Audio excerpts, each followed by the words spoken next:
Welcome to my PowerPoint on Undercards Season 117. This video will be going over the balance changes and their effects on the competitive viability of the card. So we are starting off here with the new card Fiery and its Incinerator enchantment. Fiery is a 4-cost 3/6 which permanently turns one of your ally slots into an Incinerator, which burns any monster you play on it to give a random ally plus 1 HP. The reason you would want something like this is to be able to repeatedly play as many monsters as you need to clear your hand, or infinitely trigger cards like Catty or Catty's Dad. Overall, it has a pretty niche card by design, but it does have some unique uses. Control Wire is getting buffed to add an exact copy of the targeted card. This means it can pretty easily copy buffs from things like Patience Passive, Lost Alphys, or any other hand buff. Occasionally, you can also get a lot more value from it if you get a really good target like something discounted with Traffic Lights, Fake Starwalker, or a strong choking monster like Selkie. So overall, it's going to be a good bit more versatile as a card due to providing a lot more tempo in certain matchups. Froggit Trio is getting buffed to add the third Froggit at 0 cost. This makes the card deal 6 damage in total for 4 cost, which is very efficient. While sometimes you want the Froggits to survive so they can attack again, but you're mainly going to be using it for the secondary effect. It also has a few good synergies due to being a spell and summoning monsters. Punishment is getting buffed to no longer have a condition. This makes the card able to be played on turn 2, which is valuable for killing things like Bloody Tree or any other 5 health card, but it doesn't really change it anywhere else. Oasis is getting fully reworked to add 3 Change of Winds to your hand and burning them on delay to heal 4 HP for each burn. Now since it's going to be looking at the next 6 cards in your deck, it's going to be very efficient as a cycling tool, but it is kind of risky since you're not getting any stats for 5 cost. If you do need to survive something like a Roaring Knight or CNG Man, it can be used to heal up to 12 or sometimes 16 HP, making it a bit more versatile as a card. Aftermat is getting reworked to enchant up to 2 enemy slots with a Scattering Dust enchantment. It starts with 2 counters and spends one to summon a pile of dust whenever an enemy monster dies on that slot during your turn. Now you will generally want to use this with generic damage or AoE cards like Vulcan or Gamer, which can kill the piles of dust to gain more stat buffs. Overall, it is a good amount of stats in total, but it does take some time to generate value. Light Cloak is being buffed to also give the Ice Crystal -2 cost. Overall, this makes the card a lot more easy and more rewarding to play in general, as Ice Crystal itself is approximately worth like 7 or 8 gold, and the stats you get from it are also pretty good. The fastest way to fuel it is going to be things like Ultimate, DT, Passive, or any other cards which allow you to summon a large amount of token monsters like Lauren, which can allow you to pretty easily get it online in the earlier turns. Overall, it's probably going to be a pretty threatening card in the decks which can accommodate it due to its large board control alongside the stats. Green Fire is getting buffed to deal 2 damage instead of 1. This effectively makes it a +1 HP Vulcan when played on an empty board, but it also increases the damage dealt to allies. Although this can actually be good since it can kill cards like Hanging Spider or Pile of Dust, and up to 2 at a time. So overall, this will probably make the card a good addition into Pile of Dust decks due to being able to activate 2 cards for just 4 gold. Yarn Ball is getting buffed to draw 3 cards instead of 2. This makes it add 1 more card to your hand in total, which is pretty alright. When played on an empty hand, you'll actually draw 3 cards without shuffling any back, which can be a much needed handful for that scenario.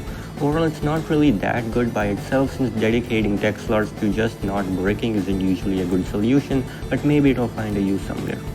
Access is getting buffed to have both -1 cost and -1 HP. Overall, this will make the card a good bit cheaper to play, so it's going to be getting a lot less negative trades in general, and if your deck has multiple ways of dealing 2 or 3 damage like Vulcan or Mace to an ally, you can actually try to use it as a budget Metaton Neo, as the -3 cost on Access can usually be worth being a 6 damage AoE. Chem Egg is getting nerfed to now be 1 cost and have 1 attack. This makes the card no longer be free fuel for cards like Pixel Suzy and Feast, making it a lot less threatening in the early game. It does have the Temi tribe now, but since the Chemi 2 that it adds also has the tribe, it's basically the same for the spell effects like Neobert or Cyberly. Overall, it's less efficient as a zoo card and competes more with other 1-drops like Mount. Bag of Goodies is getting a full rework to now look at 2 random spells and add 1 to your hand with -1 cost for each gemstone you played this turn, alongside a shock effect which adds a 0 cost gemstone to your hand. Overall, this does provide a decent bit of a tempo after playing a few gemstones on that turn, and the spell you get from it also triggers its shock effect for an additional gemstone on that turn. Overall, it's not really that good generally, but it will be pretty decent in gemstone decks. Chal Miner is getting a full rework. Now add a crystal shard to your hand on a single shock and give it -1 cost for each gemstone you played this turn. This makes it a 4 cost 3/5 deal 3 damage in the best case scenario, which is good, but since you do need to activate both the shock effect and play gemstones alongside Chal Miner on the same turn, it doesn't really have that big of a payoff. Overall, even in gemstone decks, you will need to use some slots for spells to activate its shock effect, and also have to play multiple gemstones in a turn to get maximum value from it. Chaos Blaster is getting nerfed to have -1 HP.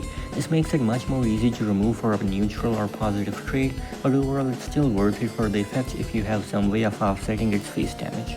Rockman is getting reworked to be a 4 cost 2/6 without dodge and have the same bullseye effect. Overall, this makes the card significantly less threatening in general due to not being able to get any really good trades with dodge, and 2 attack means it can be ignored pretty easily. Against Zoo, its bullseye effect will actually activate pretty often, and it is still pretty tanky for its cost, so overall it's just a lot more defensive in nature. Elder Puzzler will now deal 4 damage instead of 5. Overall, this makes the card significantly weaker into anything with 5 or more health, as you will need to deal a bit more damage to it in order to bring it into its damage range. Overall, it will be a lot more reliant on things like Justice passive or other ping damage to help it actually kill cards. Mouse Cage is getting fully reworked to add Mouse Wheel to your hand if you have 5+ non-generated 1 cost in your dust pile. Mouse Wheel will now summon 3 mice with haste and give them +1/1 for each card you spent G on last turn.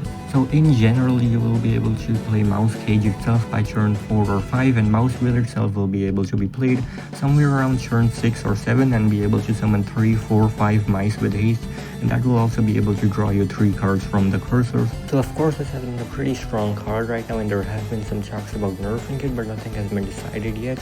If it did have to be nerfed, I don't think it would need anything that major, and something like removing Loop from Mouse Wheel or increasing the condition slightly will probably put it in a more balanced spot. Okay, so there's some other cards which I didn't talk about here, but I kind of got lazy and didn't really want to make the slides for the rest of them.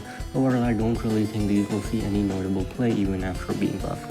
And that will be all for today. Thank you everyone for tolerating my voice this far. I'm pretty sure this video took at least 100 takes to fully record, but I suppose if people are interested in this format, I will try to create it again in the future.